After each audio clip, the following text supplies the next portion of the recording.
You're listening to Jimmy Falcon and Gremlina from the gorgeous Ladies of Wrestling on the Cloverleaf Radio Network. I knew you were a big part of the Maccabiah Mania event. You know, of course, as you just stated, the promoter, you, of course, wrestled, and you were the awards liaison. Kind of, what are your fondest memories of the event? Well, the whole thing was an out-of-body experience. I had become friends with Ken Patera back in 1978. There was a show called the Super Bowl of Wrestling at the Orange Bowl in Miami. And I went down there with a friend of mine we had a break from school. And Patera had been wrestling Dusty Rhodes in the semifinals. It was raining. It was terrible. And he comes out of the ring with Dusty's blood all over his face. And I had my little tape recorder because I wanted to be a sports announcer. And I asked if I could interview him. He goes, well, let me take a shower. We'll come out afterwards and we'll talk. So he takes a shower. This is a guy I'd seen at the Garden 2 nights earlier, saw him on TV, and now he was talking to me. So we went out drinking, believe it or not, and he was very honest and open. He broke kayfabe with me. And, you know, we're sitting there drinking Miller Lights. I must have had about 15 of them. I didn't get 1 inch off the ground because I was so excited.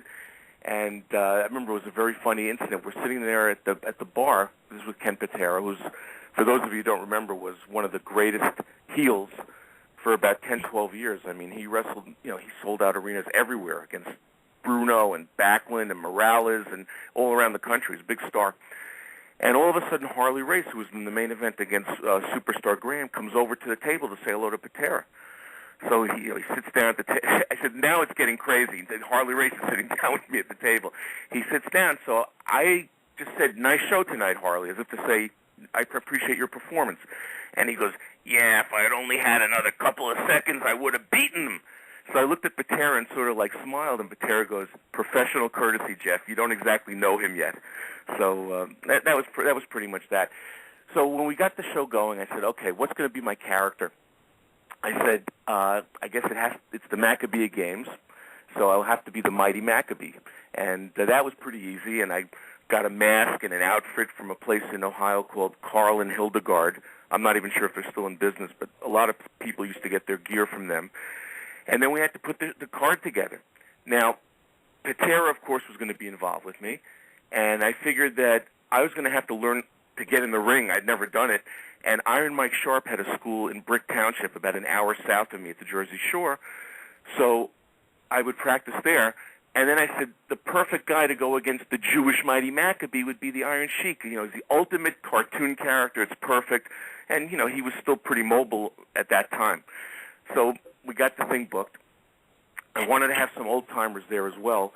And I always loved Baron von Raschke because even though he wasn't here, I just loved his promos and everything. I said, we might as well get him, and let's just go for the gusto and get Killer Kowalski and have a battle of the claws. And sure enough, I got Kowalski on the phone. He said he'll come. Von Raschke said he'll come. And Sheik said he'll come. So I go down to train at Mike Sharp's school, and now, you know, this is a crazy out-of-body experience because I really didn't belong in that gym.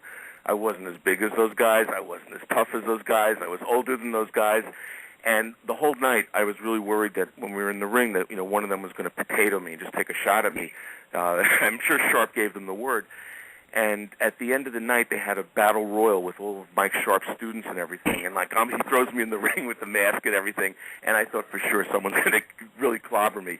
So I just got out of that ring as soon as possible, and that was it.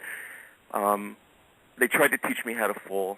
That was a lost cause. I couldn't fall flat on my back. My neck hurt for 2 weeks, and I just realized that the Mighty Maccabee was not going to be a bump taker. We're going to have to figure out something else. So now we put the show together. I lived in a nice house in Livingston, New Jersey, on a cul-de-sac. I got the town to close down the cul-de-sac for this show. It was in April of 1993. It was a little bit too cold, but it was what it was. We had a big tent, and as many friends and family as I could guilt into coming at $100 a pop showed up. But the night before was really, you know, quite a situation. I had to go to the airport. Oh, Nikolai Volkov was another friend. He came. Had to pick up Von Raschke and Patera and the Sheik, and these guys are staying at my house. So we pick up the Sheik. I said, we're going to go out to dinner to a nice Italian restaurant in town. And Sheik is wearing his, like, WWF Rampage black shirt. You know, he's got the little bag and he's got the bandana on. I said, Sheik, we're going out to a nice Italian restaurant. He goes, that's no problem. This is what I'm going to wear. I said, okay. So we come into the restaurant, and we go right into the bar area. In 3 seconds, everyone in the restaurant comes over and is talking to the Sheik. He was just one of these people that everyone knew and everything. And then we basically closed it down. It seemed like 1 in the morning. There was a lot of food, a lot of drinking, and just before we were getting ready to, for the cappuccinos, all of a sudden they bring the Sheik over like another 20-ounce sirloin steak. I go, "What are you doing?" And he goes, "Jeff, you are paying, I'm eating." And he was quite a character. So that night, all of a sudden, I hear on the back steps of my house inside, I hear clump, clump, clump, clump, clump, bang. I go, "Oh my God, what is that?" So I go up there, and on the landing of my steps is this goofy-faced Baron von Raschke, flat on his back, holding a beer. It turned out that he had fallen down a whole flight of steps and landed on his back. He looks up at me with that face of his and goes, "Didn't spill a drop." So that was already, I knew we were going to have a good time. Next morning, I'm very nervous. It's like throwing a wedding. All these people are coming, all these things to worry about, and I got to wrestle, something I've never done before. The Sheik gets me downstairs where he was sleeping. He goes, "Jeff, would you like a little bit of the juice?" And I go, "No, Cosro, I don't want the juice. These are my friends here, my family. You don't have to bleed on my show." So that was that. So then people start showing up. Kowalski comes and everything, and this was quite funny. We're doing some promos down in my basement, and of course the Sheik does one of his ridiculous promos, just the same as always, and Kowalski does his, whatever. So I really didn't know how to handle a dressing room of all these guys down there. So I wrote out a sheet for everyone saying, "Your match is going to go X amount of minutes. This is the finish." That's all I wrote. So Kowalski looks at me, one of the greatest wrestlers of all time. And I didn't mean to embarrass him. I didn't mean to insult him. And he looks at me and looks down at me. He's very tall, and he goes, "I don't read from scripts." I said, "Okay." At that point, I spoke to Ken Patera. I said, "Ken, I'm out of here. You got to handle the dressing room. I don't belong in here."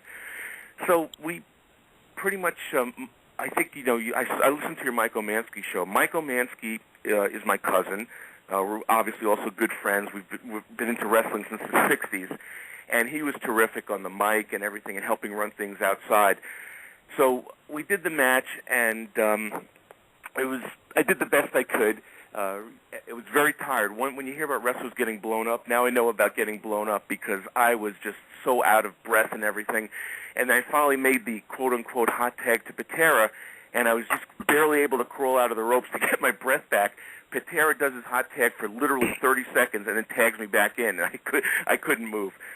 So the finish of that match was the Sheik basically getting the microphone as always and saying, "Hi, Maccabee, what do you think about this?" and hocking a big loogie in my face, which was quite funny. And at the end, basically hit Sharp over the head by accident, and I pinned him 1, 2, 3, and that was it. So it was a great experience for the first time.